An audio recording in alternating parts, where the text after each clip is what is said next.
Texans Unfiltered. Here we go. A Houston football podcast for your Houston Texans.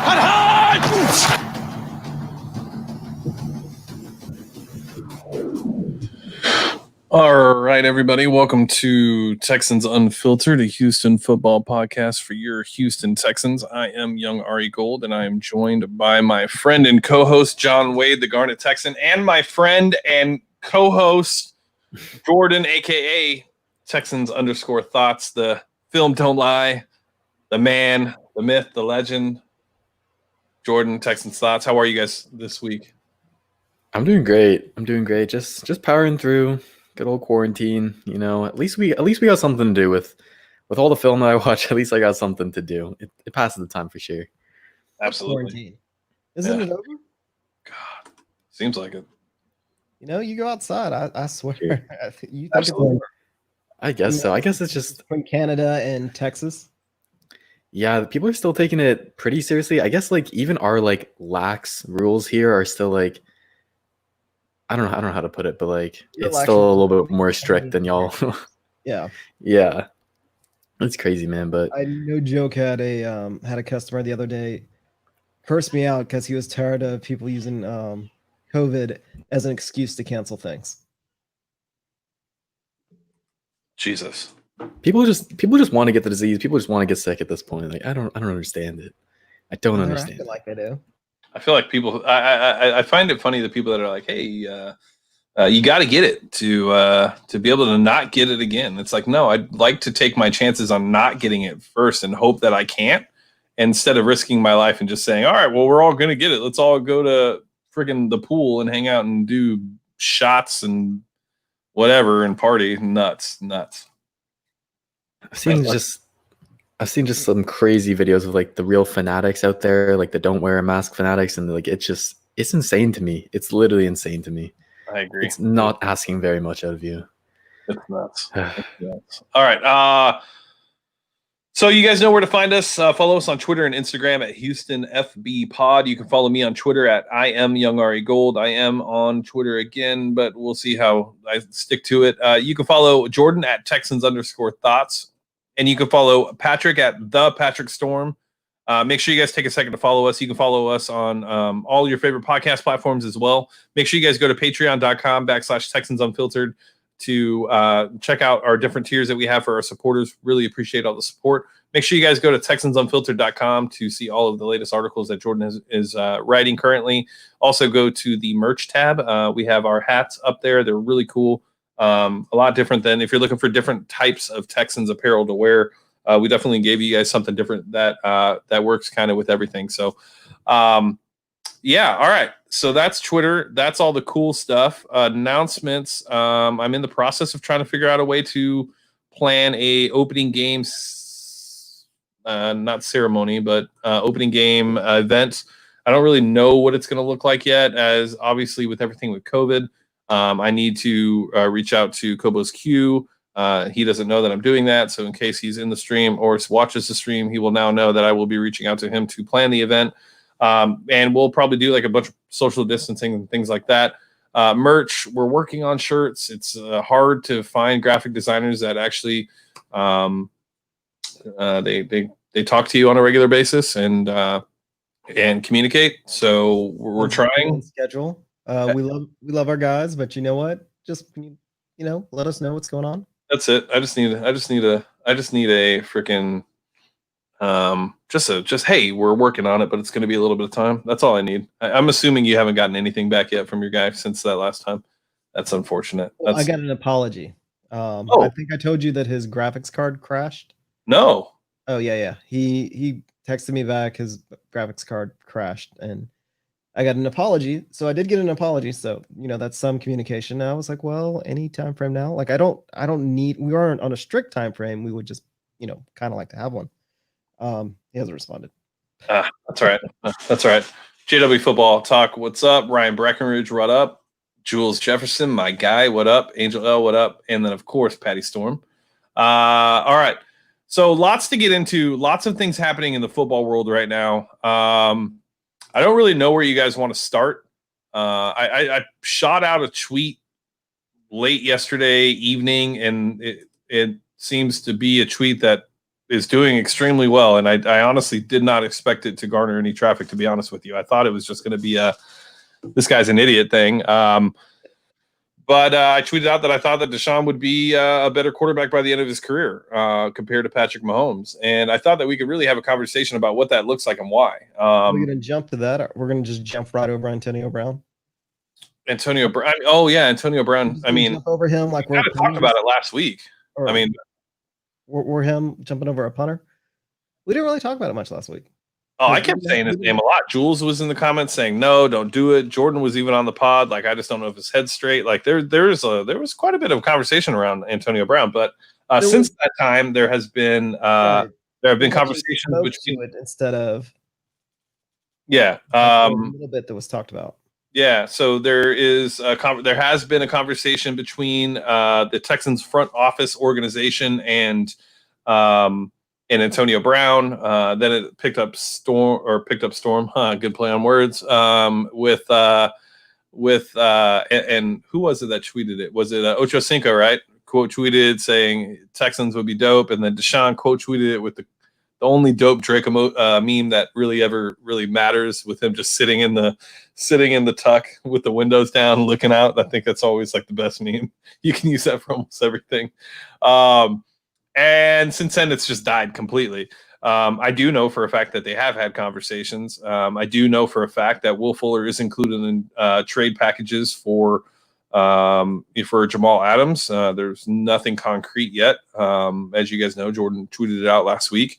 So there's a lot of moving pieces. I still think that there's one piece that has to happen before Antonio Brown is even considered, and that's if Will Fuller and Kenny Stills are included in the Jamal Adams trade for Antonio Brown to make sense.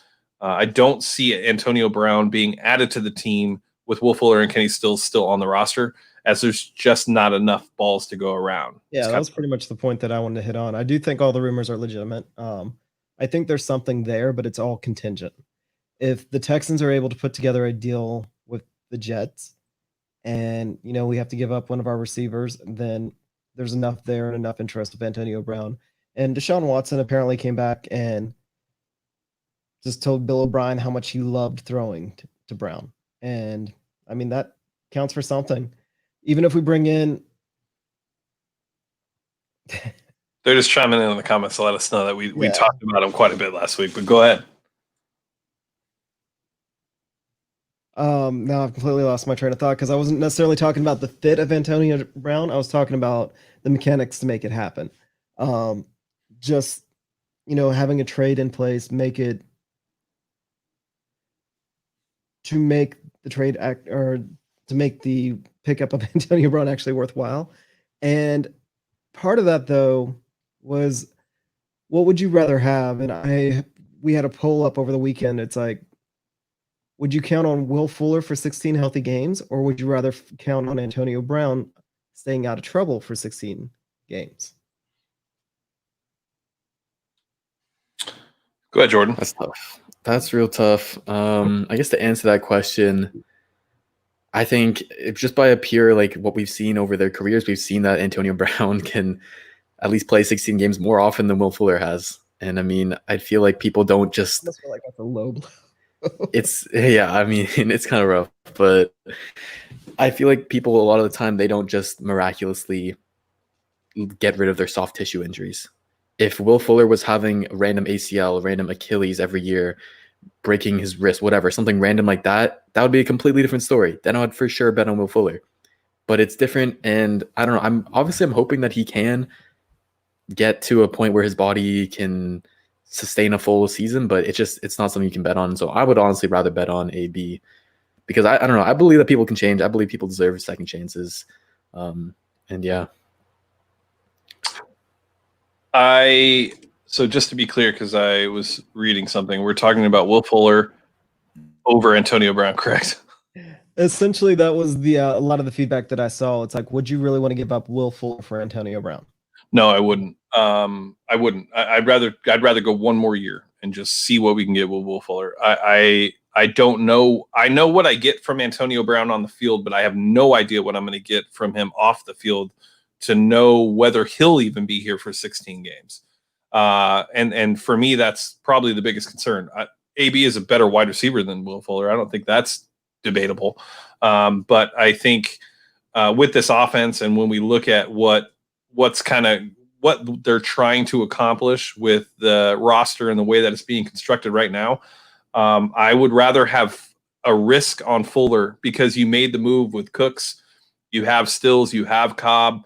So, if Fuller's down, your offense shouldn't stumble. They should still be able to, be a high octane offense. And with Antonio Brown, it's a thing that you really just, I don't know. I just don't know. I don't know if his head is really on. We thought his head was on when he went to the Patriots. Then since then, he's flipped out and thrown dildos at his baby moms and, all these other things. Like, there's just too much to worry about with Antonio Brown. And I'd rather have Will Fuller. Well, that was essentially the point. It's like, which one could you trust to get more games out of? Oh, you can trust. I think you can trust Will Fuller. I mean, you at least get typically anywhere from 7 to 9. I don't know if you'll get 7 to 9 out of Antonio Brown. Fair enough. With Antonio Brown, I think that's mental. So with him, it's, the right therapist and the right drug cocktail can probably, fix most of what's going on with him. Some of it, I believe, was him even acting out to get out of a situation he didn't want to be in. However, honestly, where I come down on it is I think that I would trust Antonio Brown to be around for more games than Will Fuller, because Antonio Brown, if he gets suspended, it'll be the first half of the season and he'd be there at the end of the season. Whereas when Will Fuller gets hurt, he's usually there for the first half of the season and get hurt towards the end. Yeah, the problem, though, is that you just don't know if what he does, if he will be there at the end of the season. I mean, this guy is a complete basket case at times. I mean, he could punch a woman and he's gone for the entire year. I thought he's already been found that he didn't. No, I'm saying he could do it again, is what I'm saying. I thought it was that he didn't, that it's already come out. No. I'm saying he could do it again, though. Like, we just don't know what this dude is going to do. He could be slinging kilos of coke and we would have no idea. And then, just like with Baker, like if we're going to find a dead hooker in Baker's trunk. Like, we know for a fact that's going to happen at some point. We don't know when, but it's going to happen at some point in his career. We don't know what Antonio Brown's going to be really doing. I'd rather take Will Fuller. That's just me, though. Yeah, well, AB, you can get him dirt cheap. Ryan Brackenridge actually just said that.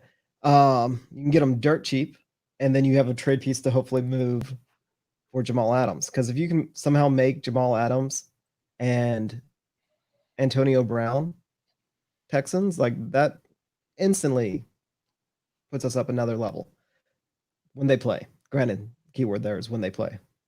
Yeah. That was my thinking too. Yeah, go Sorry, George. just really quickly, and then we'll move on. But that was my thinking too, is basically it's not that AB is our like big plan. It's Jamal Adams is our big plan, and then AB is just like the backup, kind of like, okay, we lost Fuller, we lost Hills, whoever it is, then we have to go sign someone to replace him. It's not like we're going out of our way to go get AB. That's how I see it, at least. But yeah, let's move on.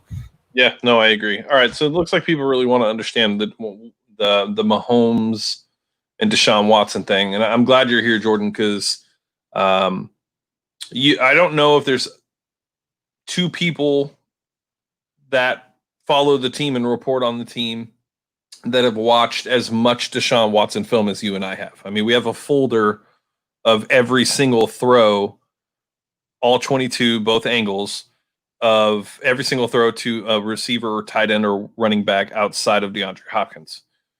So I want to ask you this question before I get into why, but do you believe that Deshaun Watson will finish his career better than Patrick Mahomes? I think that's a very hard question to answer, simply because of how much of it relies on his situation.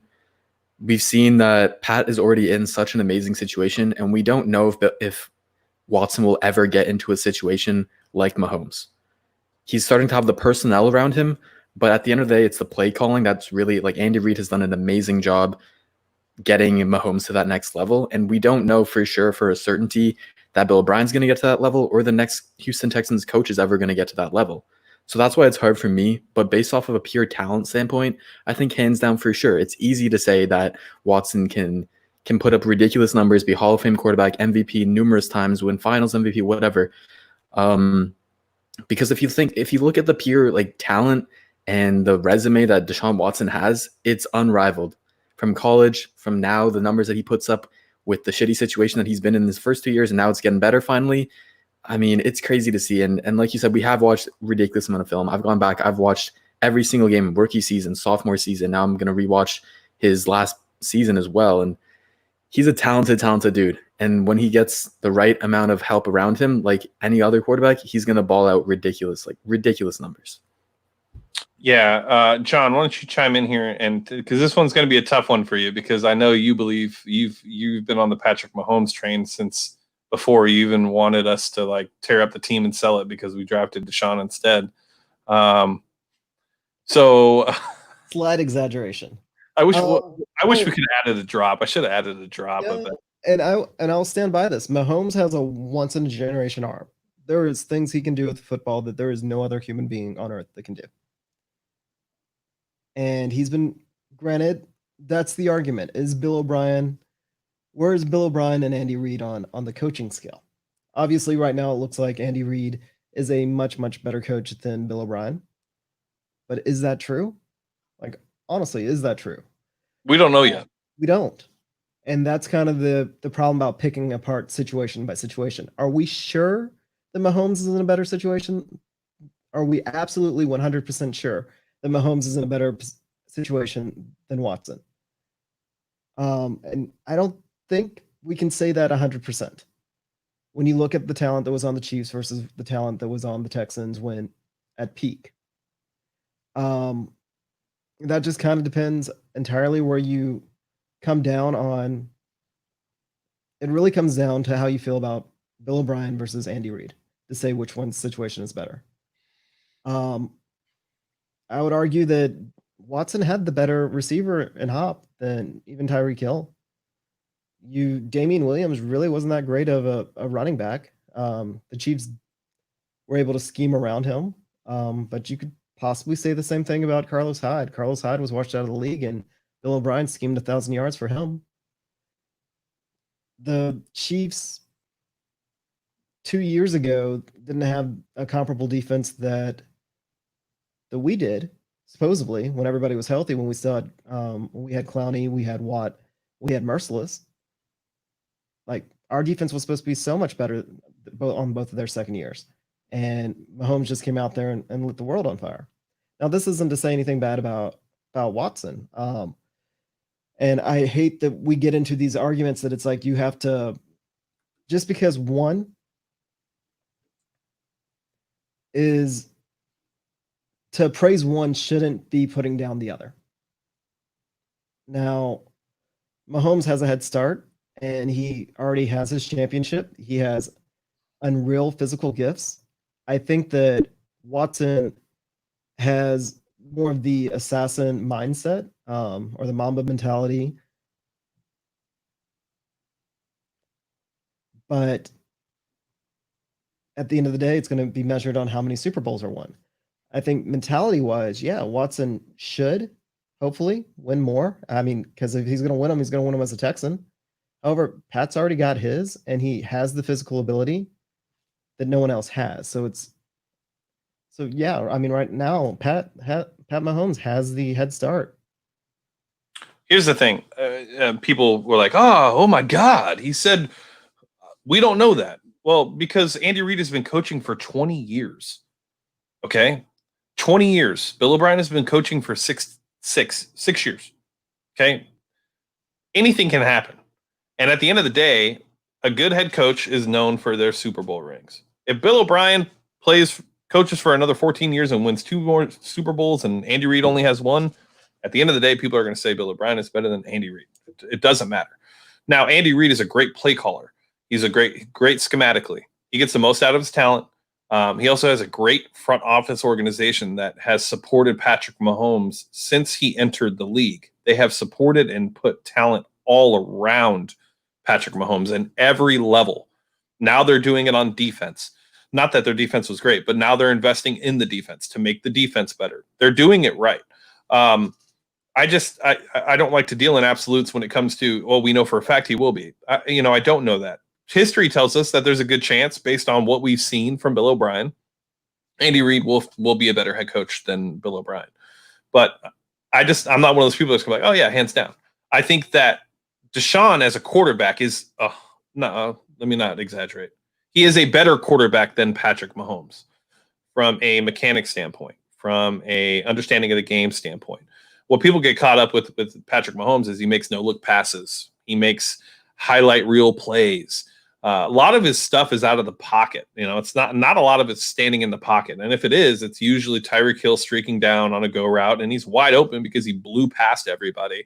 I think Deshaun, given what I've seen from development from year 1 to year 2 to year 3, and now as we're entering year 4, I think that Deshaun is a better quarterback than Patrick Mahomes. I think this is going to be a very similar conversation to what they had. And I'm in agreement on that.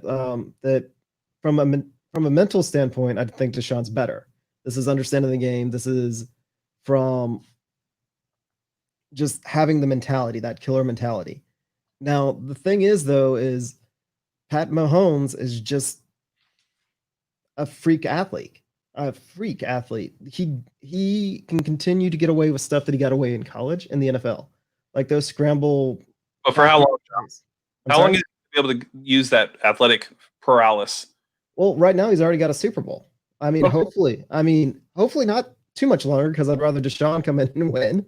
But right now I'm saying that he has that head start because, as I described Mahomes when he was first drafted, somebody's going to catch lightning in a bottle with him because he has just those sort of physical gifts. It's the same with Brett Favre. It didn't really matter what the scheme was. He can break the scheme and still make completions. He doesn't even need to understand the scheme. He just needs to throw the ball harder, faster, and more accurate than anybody else can even comprehend. So that's the advantage Mahomes has. If he catches up to Watson, he has that head start.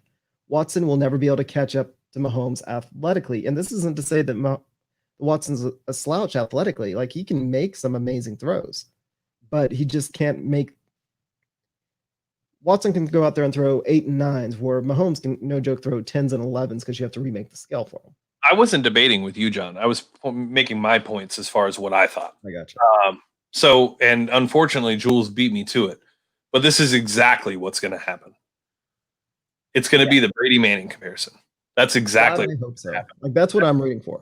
That's what's going to happen. It's going to be Brady has the rings. He had the organization. He had the front office infrastructure. He had the talent. He had the defenses. He had the running back. He had everything that he needed. He had the head coach. It just worked out. When I tweeted out the tweet, it was Patrick Mahomes walked into a perfect situation. Deshaun Watson walked into a situation. And that's literally that's the most truest form to really relay this conversation that we're having. I don't care what this guy says about, he's better. You can't tell me that. We're talking about 3 years. You can't tell me he's better. You just can't. That's not the way the league works. That's not the way sports works. It's overall, by the end of his career, I believe Deshaun Watson will be a better quarterback, will be known as a better quarterback. I don't know if he'll have more rings.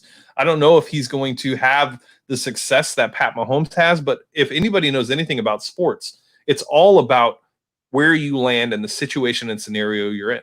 And I think watching Deshaun develop in the level that he has with, me and Jordan were just talking the other day about his ability to be able to pick up blitzes and read them and understand them and make the adjustments necessary. Now, me and Jordan haven't talked since then, and I know he's watched 2019 film since then. Jordan, since then, have you seen a difference from year 1 and 2 to year 3?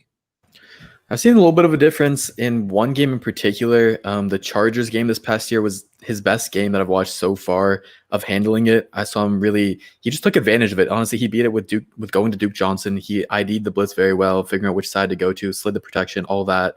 But yeah, like you said, like he's a worker. That's the one thing I can bet on with Deshaun Watson is his work ethic. Yeah, Pat Mahomes may be an elite athlete who's like looks like he's made in a lab and makes ridiculous highlight throws that you do on Madden. But I want the guy who's working night and day and who has that clutch gene. And that, at the end of the day, I think is going to win out over your natural athletic gifts. And so I think, just to kind of go back on your point of saying that, like, who's going to have the better career, I think what most people are thinking right now is, like, who's better at the moment, like, who's the better coach at the moment and that stuff. Right. And in the moment, yeah, I don't think most people would disagree that saying, as of right now, Andy Reid is definitely a better coach than Bill O'Brien. His resume says it, whatever. But he's also, like you said, he's been in the league for way longer. And as much as players can improve, coaches can improve too. Bill O'Brien, honestly, over the years, I'm not a Bill O'Brien fan whatsoever, but over the years, he's gotten marginally better. And so another 10, 15 years down the road where he has the same tenure as Andy Reid, you never know. He can still get better. So I think that's where we're looking at it, and that's where the people in the chat are kind of looking at it from a different angle. Well, and I also think this is the same quarterback that we're talking about that was up 24-0. If that defense did not let down Deshaun Watson, would you even be having this conversation about Patrick Mahomes? Most likely not, but shit happens. You got to move on. Things break a certain way in sports, and that's just the way it is. And that's what broke that way. So I don't know. I just think that the narrative gets written by certain pieces. So people will take this piece and this piece and this piece, and then they'll put it together and they'll form a narrative. But when we're talking about the body of work and a career, I think Deshaun Watson will be a better quarterback. We've got a question about Lamar Jackson. I think Lamar Jackson's out of the league within the next 5 to 6 years. That's just me. I just don't think that his style of play and his inability to be able to throw. He can't throw. He's not a competent thrower. And in this league, if you are not a competent thrower, we've seen it. We've seen it with Kaepernick. We've seen it with a bunch of people. Not only that, Pat got to sit behind Alex Smith and learn the offense and understand the NFL and had a entire year to learn. Deshaun, well, the plan maybe was for a whole year. Who knows? We lasted a half. And then Deshaun Watson was thrown into the fire to get destroyed and tear his ACL and then get sacked 54 times that following year, or whatever the crazy number was, 62. And so all I'm saying is I think that Deshaun Watson as a quarterback, from a mechanics perspective, and maybe it's because I've talked to Jordan Palmer and Quincy Avery, and maybe I'm biased in that sense, but I think from a work perspective, like Jordan talked about, I know Deshaun is going to work on his game. Athletic players, we've seen it in all sports, tend to always rely on their athletic ability. Once that goes away, that's when you start to see a decline. Yeah, and a point in your discussion is Pat Mahomes did get the opportunity to sit behind Alex Smith. Alex Smith is probably, I wasn't going to say, I won't be that extreme, but Alex Smith was able to play quarterback to make up for his limited in a way that made up for his limited athleticism. Even though he was still, I mean, don't forget, he was a number 1 draft pick. Like, he was a very athletic quarterback, but he did have to learn how to read defenses a lot sooner because of his ability to throw the ball. Whereas Pat Mahomes didn't have that weakness and doesn't have that weakness. And if you still look at the tape on Mahomes, he still struggles with pre-snap reads all that time sitting, and he still hasn't improved in that one area that he really should have improved. So yeah, I'm just saying that if he does ever improve in that area, he's already got the head start because of his athleticism, because of his situation. Now I almost hate having this conversation because I don't want to root against Watson. There's every other quarterback in the league. The only one that I would hesitate taking before Watson is Mahomes. I would rather have Watson, no hesitation, over every other quarterback in the league. Mahomes, that's where it's kind of like, I'm not sure. And you can even see it in their draft position. I know teams all screwed up. Like, Mahomes and Watson should have gone 1-2 in the draft. Like, there's no doubt about that. But the Chiefs and Andy Reid did take Mahomes before the Texans took Watson. Somebody made that point. They both fell to the teams that they should have, and I agree with that. Like, Bill O'Brien would not. I don't think Mahomes would have the same career with Bill O'Brien. I think that you needed somebody like Watson that can come in and really digest the offense that Bill O'Brien's trying to do.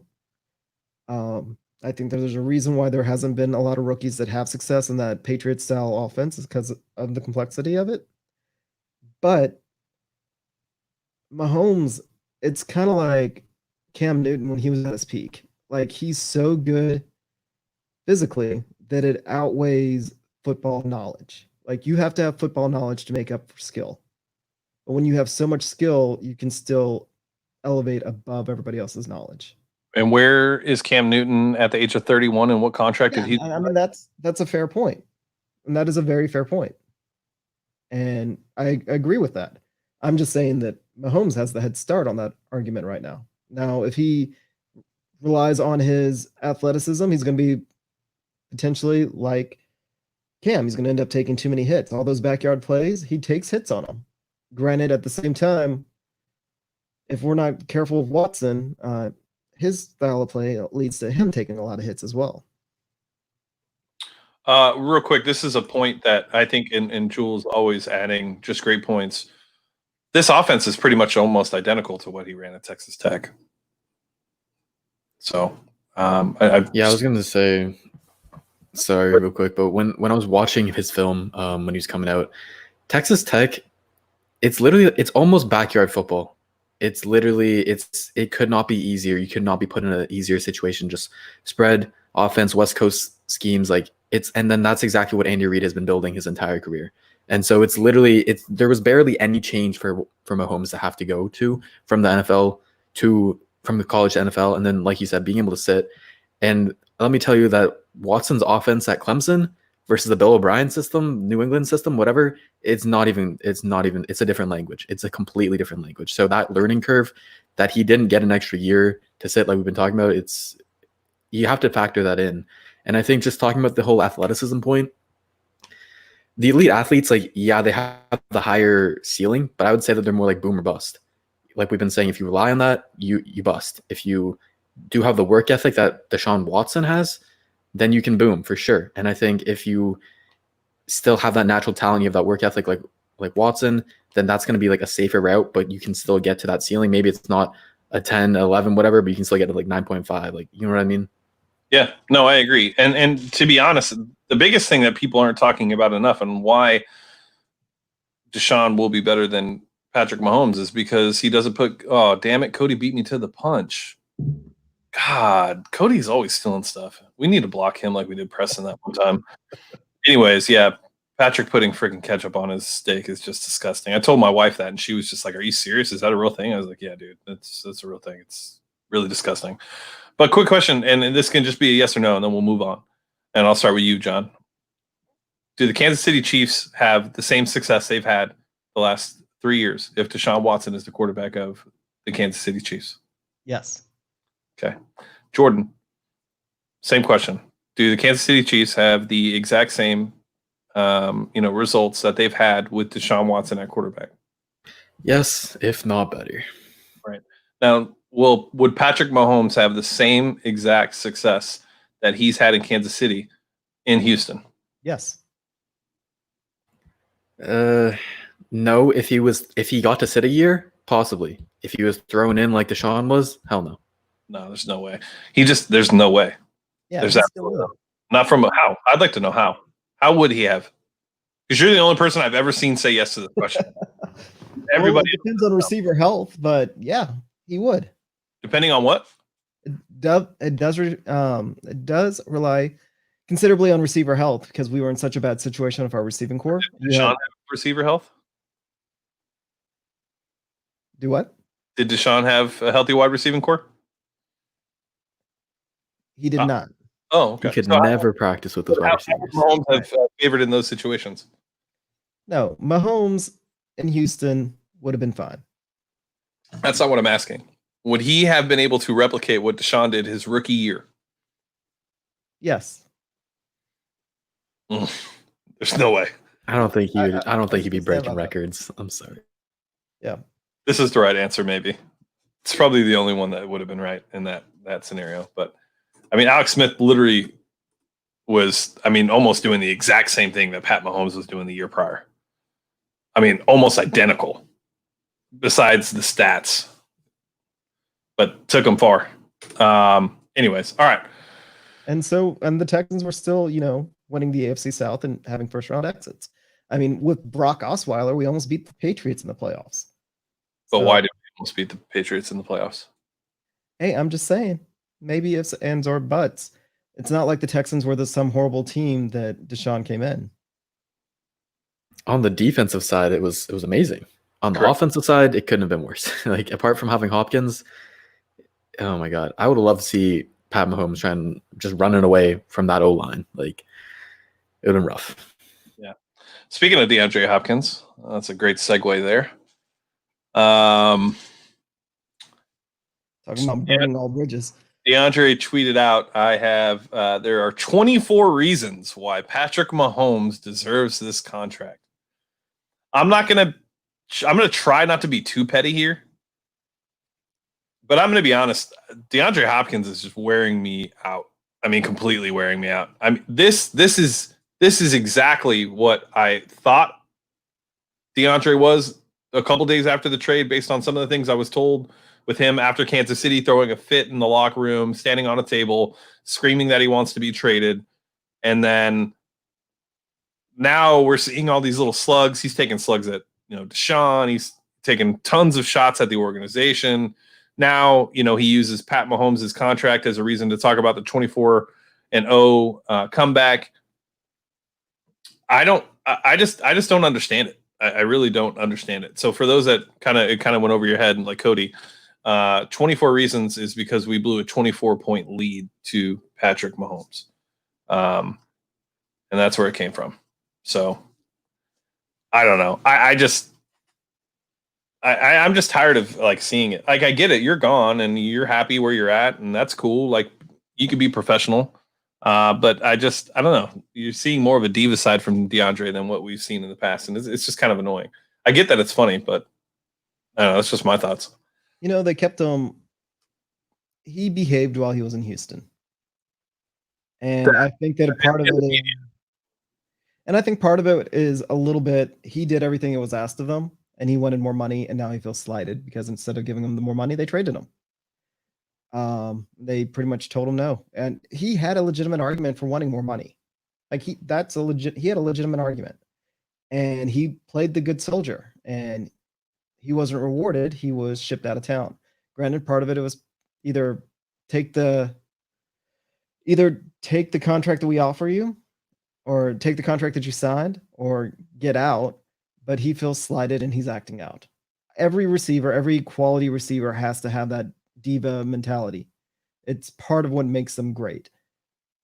Now he's got that mentality. He behaved and he's been slighted. And you know what? I don't blame him for being petty. I'm sure we've all had moments of that. And he's still a kid. I mean, he's still 20, 26, 27? He's a father. He's like 29. Yeah. He's not a kid. All right. But still, I mean, I don't blame him for having an attitude. And what he said, I mean, he's not wrong. It hurts and it sucks. And I really wish he didn't, but it is what it is. Yeah, I think we all wish he didn't do it, but I mean, at the end of the day, showing that side of him is just another reason, to explain why we traded him. It's just the immaturity and the pettiness. And Bill O'Brien, he won't stand for it. He wants the good culture, and that's that. I mean, as long as talented as you are, if he doesn't fit your vision, then that's it. You're at the door. And I don't know. I guess it's just fitting to me. But it was kind of funny. I liked it. Well, I mean, team after team has shown that you don't need to have an elite receiver to win the Super Bowl. Receivers that have that sort of attitude and have that sort of big-headedness, they don't win Super Bowls. You have to have a guy that can consistently swallow his pride. And, maybe all of this just boils down to Hop just got tired of swallowing his pride all the time. Yeah, so just, I guess, I don't know if this has been shared. So, yeah, he did throw a fit after the KC game, threw his helmet down on the ground, was cussing, yelling at Bill O'Brien, and stood up on a table talking about wanting to be traded. Now, to get to this point, though, He was tired of losing, and I saw here somewhere. Yes, here we go. He is a diva. I don't really care what anybody says, but he is tired of losing, and I think there's right ways to go about it and wrong ways to go about it. I don't think that this is the right way to go about it. If you're tired of losing, ask for a trade. I don't think that there would have been an issue if you're unhappy. I just don't think you have to go about it the route that he did, in my opinion. But that's just me. I don't think anybody thinks that he's going about it the right way. I'm just saying that I can empathize. I can understand. Yeah, I'd be pretty pissed off too. At his age, 27, 28, hell, at this age, if I felt as slighted the way he did, I'm not sure I would act much more mature than he would. I would know better. I would like to admit or like to think that I would know better. Doesn't mean that I actually would. I mean, and then if we're rolling with the Patriots mindset, right? You don't need a star wide receiver to be successful. They've shown it time and time and time again. In the 1 year that they had that stud, what'd they do? Yeah, set records and then didn't win at all. My boy Colebrook will tell you.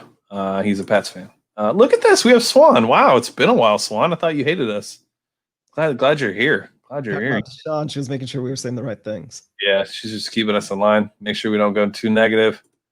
Let's see. Yeah, I don't agree with that behavior too, but I can understand him.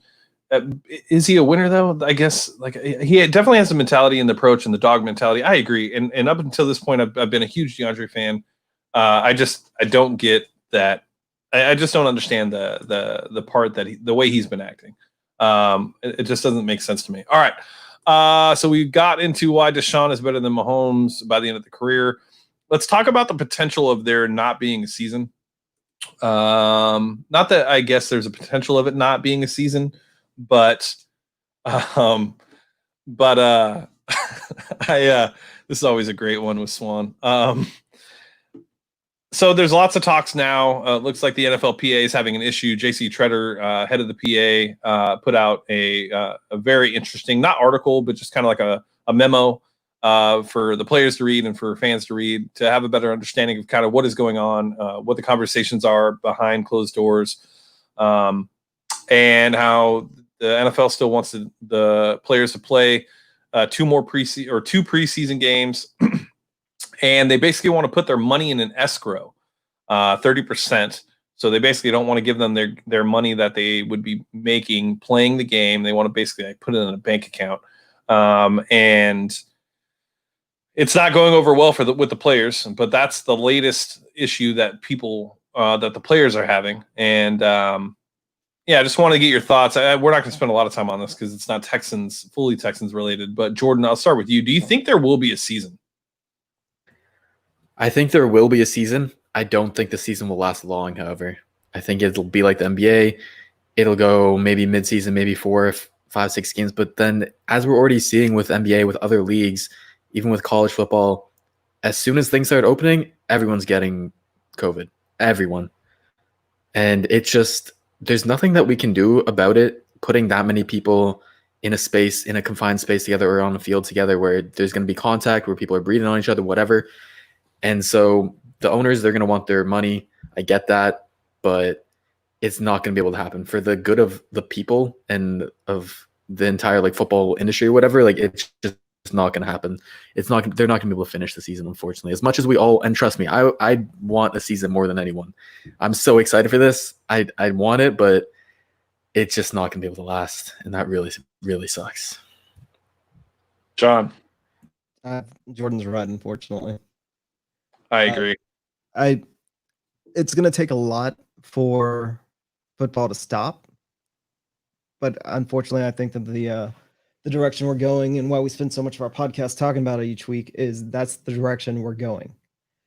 Football is so keystone to everything American. The NFL is king. College football is right up there down here in the South as well. And they're going to do everything they can, regardless of the player safety, to make it happen. But I think at some point the players will be too concerned, and they're the ones that are going to stop. They're not going to be able to play with fans. Preseason's already canceled. As Texans fans, I kind of hope for a shorter season because then we have a better chance, But Do we? I mean, if we have a shorter season, then we start off with that schedule. I don't know if we have a better chance, to be honest. They would have to change the schedule. I don't think we would. I don't think that schedule's going to stick. Damn, NFLPA John here, just pulling it out. Just they're gonna have to change the schedule. It's gonna have to be more favorable for the Texans. Well, every other league has changed their schedule in response to COVID. Yeah, every other league, something's going to change. But every other league plays multiple games in a week. Right, that's fair. They should just run the playoffs back. Same seeding. Ooh. Give us the Chiefs. Let's go. I'm down for that. Easy. Let's do it that way. Well, so to be honest, I don't think that I think they'll start a season. I think what's going to happen is, look, you can't control all these players and what they're doing. They're going to be traveling. They're going to be out doing things and spending their money and having as much of a good time as they can within the limits. But at the end of the day, these players are going to be out in the public. They're going to get it. They're going to pass it on to people on the field. And something bad is going to just happen. It's just going to happen. I don't want to put out what I think is going to happen because it's awful, but something is going to happen. And maybe it'll be a player that dies from COVID. Right? They have so much money. Everybody thinks that they're untouchable, but it's going to take it's going to be something dramatic or traumatic that's going to happen. And I just don't see a full season happening. I think that they'll start. I think they're going to put the smoke screens out there. They're going to make it seem like everything is great. Nothing's going to change. We're doing everything we can, like they're doing already, basically.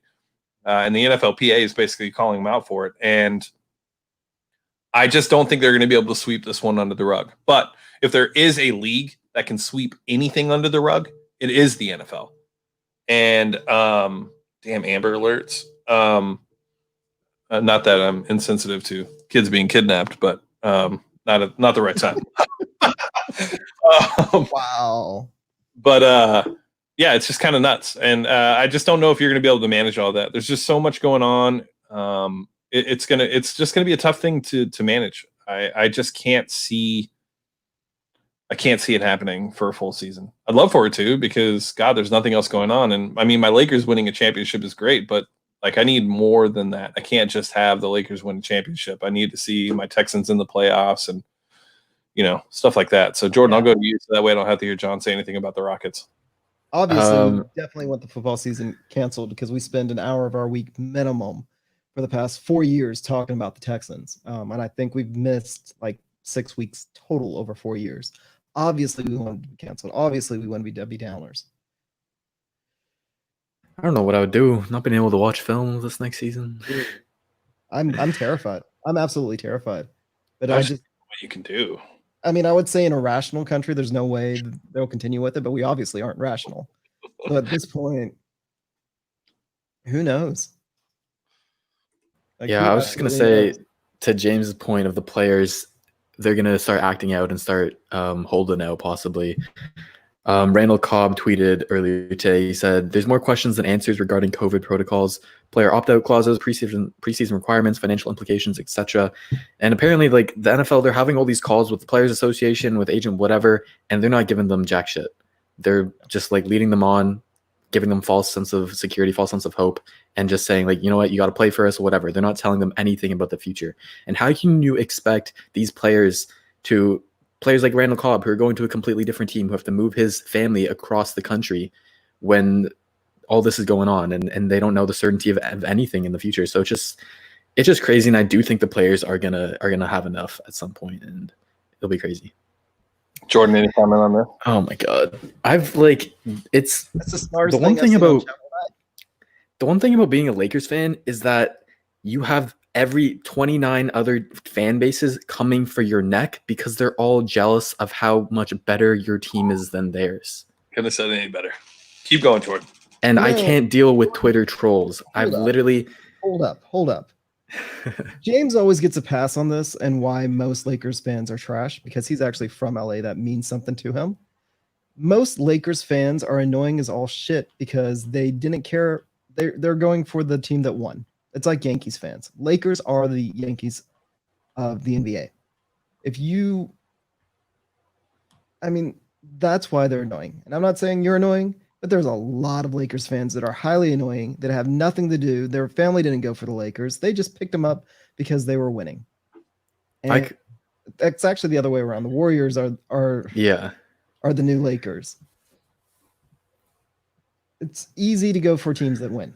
It really is. And I'll it's agree. nice to have that balance, because I sure as shit don't know what that's like. But it must be nice to have that balance between the Lakers and the Texans. But most Lakers fans bring this upon themselves because they are very, very annoying. Because, like James says, they always get to win. I'll agree with you. The bandwagon Laker fans are extremely frustrating. Extremely frustrating. I can't imagine. But like who was it? Footballer 503 said, the Warriors, I think that's like the real like bandwagon annoying ass people. There's definitely the Laker ones out there, but I don't know. At least like I can tell like James and I, like, we're real legit Laker fans. You know, we've been through the good times, we've been through the bad times, and we're never gonna switch up. And so I can respect that out of any fan base. Whatever. Jesus Christ, please don't say the good times and the bad times of the Lakers. Like, no. What do you mean? We've been awful. We haven't done shit for 10 years. God, we were awful for like at least 7. Like awful. Yeah. Awful. Literally unwatchable. Like, it was awful. And I don't know about James, but I at least still tried to watch every single game when we were going 16 win seasons. Like, it was rough, but yeah, you can't complain too much. Lakers fans that get to mix with LeBron fans. Texas Trill just nailed it. Like, that 7-year stretch we had was the worst thing I've ever been through as a fan. I'm not used to that. I'm used to being contenders and in the runnings and being talked about. We weren't even talked about. We weren't on Undisputed. We weren't on any of that stuff. Nobody cared to talk about the Lakers. I'm not saying it's as a sob story. I'm just saying that, like, we have had some awful things. Yeah. Y'all got Kobe. Like, I seriously will admit, that's one of the things that you guys think he's better than Kobe. Yeah, y'all think he's the GOAT. That is one of the things that I will admit that I am beyond jealous about, getting to go from Kobe to Shaq or Shaq to Kobe. Like, y'all got to watch some fun players. Yeah. And you know what, Gerald, trying to throw this thing, we said Harden was a better offensive player, but Kobe was a better all-around player. And I will stand by my boy Cody's side. I agree with him. Harden's a better offensive, but Kobe's just a better all-around player. No. Kobe is a better offensive. You give Kobe spread pick and roll 5 out, he's gonna put up hard numbers. Like, Kobe had to play in the awful spacing. You know what? It's fine. It's fine. We're not going to lose all of our fans. All right, let's get back to Texans stuff. Get to the Q&A. Let's get to the Q&A. So George wants you to go through and tell us what our questions are, and we'll go through. So first one, me and you, and then you go to John, and blah blah blah. Sure. All right. Let me find the tweet here. Okay. First one comes from Hobie is a virus. He asks, who would you rather start in the middle at nose tackle, Blackson? So Angelo Blackson or Brandon Dunn? Let's hear from you first, James. Brandon Dunn, hands down. He's developed for the last 3 years. Was a guy that we invested a lot of time in. Anthony Weaver's invested a lot of time in. Really kind of unsung hero on the defense. He's going to fill that reader role as far as from a run stuffing side. Hopefully he'll develop some as a pass rusher. Maybe he gives us a little bit more now that there's a chance that he's playing more downs.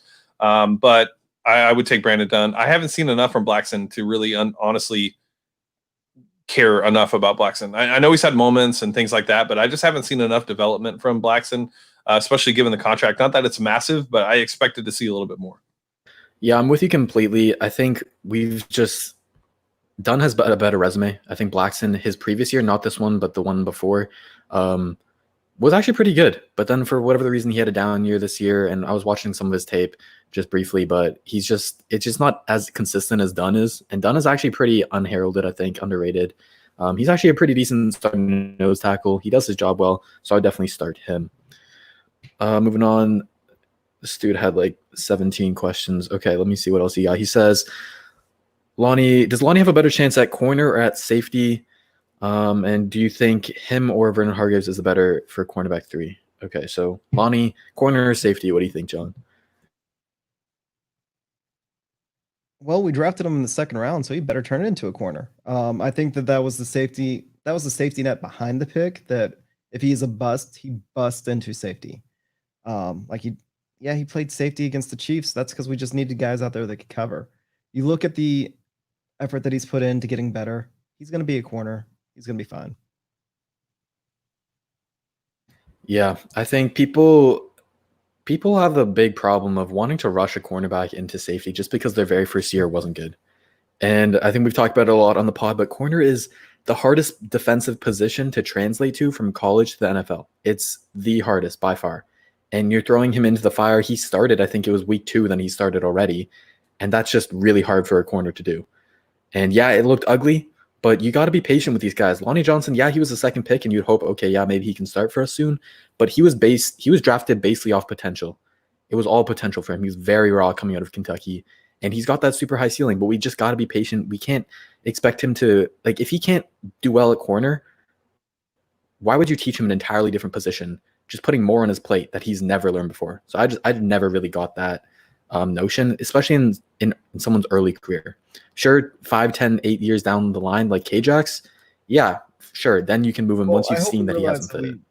What their strengths are sooner than we did with K-Jax, because we've been talking about for years that K-Jax should have moved, just because his ability to track the ball. He was always so much better with the play in front of him. Which, I mean, as a corner that played predominantly zone, like, that wasn't a bad habit to have. But when you put him at safety and he could really focus on that, like, he just took a level up. And I feel personally robbed because, again, we've said it since day one of the podcast, like, K-Jax would have been an amazing safety. Granted, and he was a fine corner. But the way the NFL values positions, they would rather have a fine corner than an amazing safety.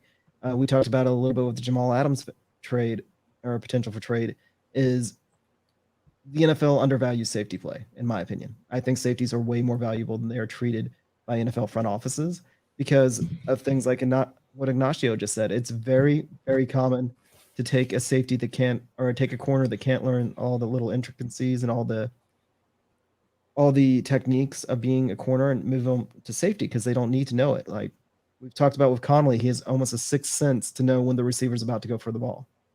He can be in the receiver's blind spot and he can still recover. You can't teach that. And it's a skill, and it's a very highly valuable skill. And lots of times I think coaches with corners sit there and they hope that it develops because they can't teach it. They've just got to kind of develop it, and they give them longer time to figure it out. Whereas with safety, you're playing the ball in front of you and you can rely more on your athleticism. And with Lonnie Johnson and his athleticism, the ball's in front of him. Like, he does look like he'd be a really good safety, but he has the potential to be a really good corner, which is valued more in the NFL. Yeah, and I think people get that from like his size. Maybe he can't cover well. Okay, let's move him to strong safety. But the thing about strong safety and the thing about K-Jax is that you have to be able to tackle. That was always K-Jax's big thing. Lonnie Johnson, I'm sorry, but he's probably worse at tackling than he is at covering. Going back over the film this past year, it was not great. So I would not move him to safety, at least not yet. I think he's still really young and still has time to show that he's going to get better, and he's been putting in the work. That's all you can ask of him. He's putting in the work. Down the road, 5-6 years, if he's still with us, and then we need to see that, and then we still see these recurring problems, then sure, then we'll think about safety, but it's just too early to tell. And I guess the second question that went with that is, do you think him, so Lonnie Johnson or Vernon Hargreaves III, is better for cornerback 3? I guess we'll stick with you, John, and then we'll go back to James on the next one. It depends on the situation. It just depends on the situation. I think that John Reed may end up being the better of the 3 for pure coverage situations. I think that currently Hargreaves probably has the edge. It's kind of tough because I think Lonnie Johnson's already caught Vernon in a lot of regards. However, these are the greatest things ever, by the way. It's the only reason I even follow Barstool, just to be honest with you. If he was a one bite, it's one bite. Everybody knows the rule, but I would have to say a 9. Dang, just a 9? Ooh. Come on, boy, 10, of course. But see, that's what's going to happen when this place just opened up. You know, they're figuring out the dough and the recipe of the sauce. I'm going to come back in 2 years, one bite, everybody knows the rule, and it's going to be a 10. Anyway, sorry to interrupt. I thought it was a great question. Yeah, so I guess with Lonnie and Vernon Hargreaves, I get that Bill O'Brien, he's going to want to trust the vet. He's going to want to trust Vernon Hargreaves over Lonnie, over John Reed. And that could be the only way I see it happening. But off a pure talent standpoint, I think you're right. I think Lonnie's got him. He's already caught up. And JW Football Talk, he said it perfectly. It all depends on if Roby's playing in the slot. And I believe Aaron Wilson, when Roby signed his contract, I believe they said they're planning on having Roby in the slot, planning on having Lonnie starting the outside. And if that's the case, that's perfect. I'm making a Roby video right now, and he's elite in the slot. It's crazy. It was from the Jaguars to the Chiefs game is when they played him in the slot. They had Lonnie outside. He was locked down, like top 3, top 5 slot corner. He's amazing there. Yes, he can play on the outside, but I'd rather take like a 10 out of 10 slot corner than like an 8 on the outside. And especially how we use our slot. We use our slot corner, what they've called the star, is almost like a hybrid between a safety and a corner. So I think that John Reed has a lot of potential, but I'm worried about him being the tackler there. And I think that it makes the most sense if Lonnie's able to cover the outside, move Roby inside, and then Conley and Johnson on the outside, Roby on the slot. That's our strongest. Yeah, for sure. Can I chime in on that real quick? I know I'm not asked, but I actually think in a perfect world, Vernon Hargreaves gets a chance to earn that slot position, and Roby plays outside, and we have Roby, Conley, and then Vernon Hargreaves. But I will say that the contract that Roby signed makes me think that he is going to be a slot corner based on the value. Yep. So I would agree. Roby's solid in the slot. I just I would love to see if VH3 can actually get an opportunity with an off season, learning the terminology and understanding the different responsibilities that come with slot. I'd like to see that because I think our corner positions is in a better position if we have those 3 on the field and VH3 is playing at a high level or at least above average level. Sorry, go ahead, Jordan. I guess I just believe more in Lonnie's ability to get better than I do in Vernon Hargreaves' ability to figure it out. I just feel like apart from his very first year in Tampa Bay, he's just never really been a good corner. And I get that there's a lot that's... His thing is if you could build a corner in the lab, you would build BH3. He just has to, actually produce like that. Yeah.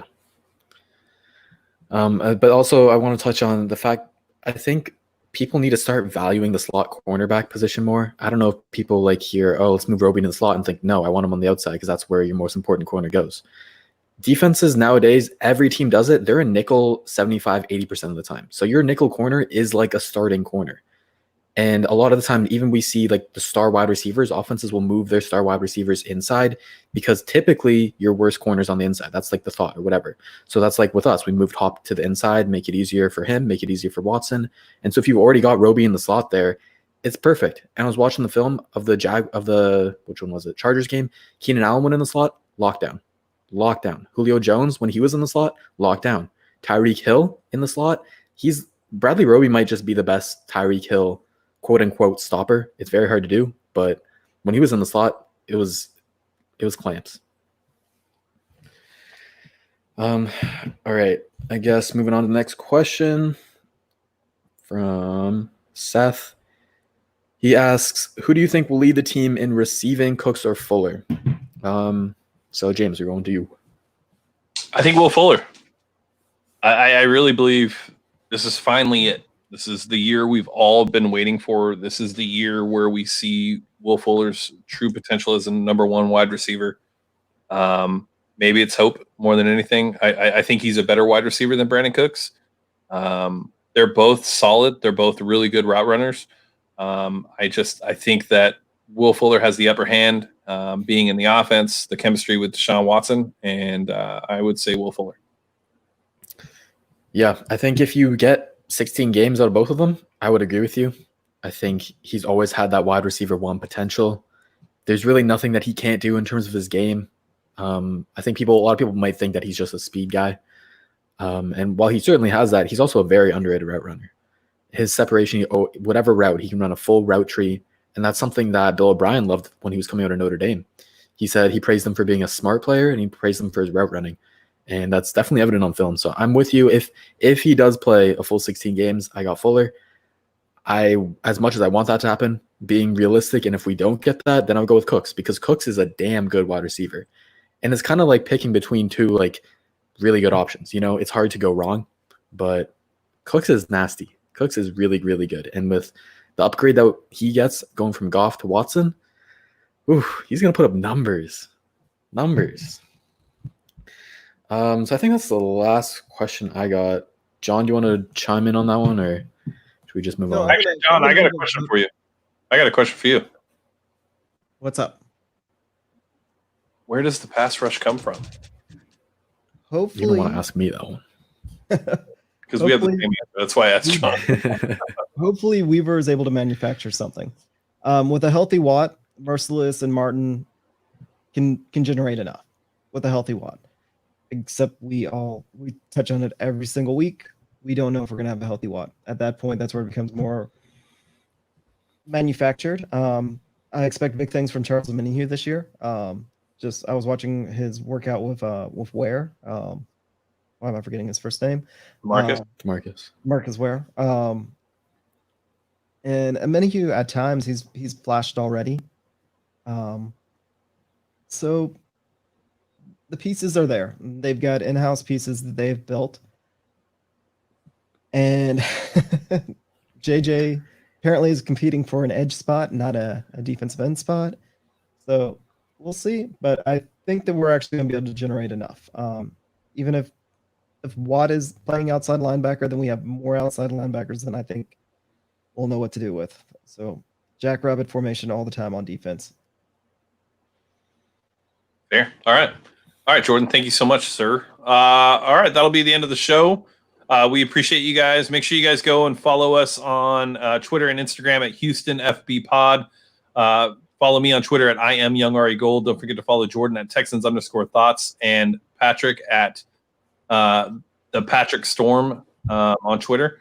Make sure you guys go to our website, www.texansunfiltered.com, to get the best and most up-to-date Texans coverage that you will find, and the most detailed Texans coverage that you will find, whether it's film reviews or hypothetical pieces. No, that's not really our thing. No, we don't do that. We just give you guys the facts. And then make sure you guys go to patreon.com/Texans Unfiltered. We appreciate all the new listeners.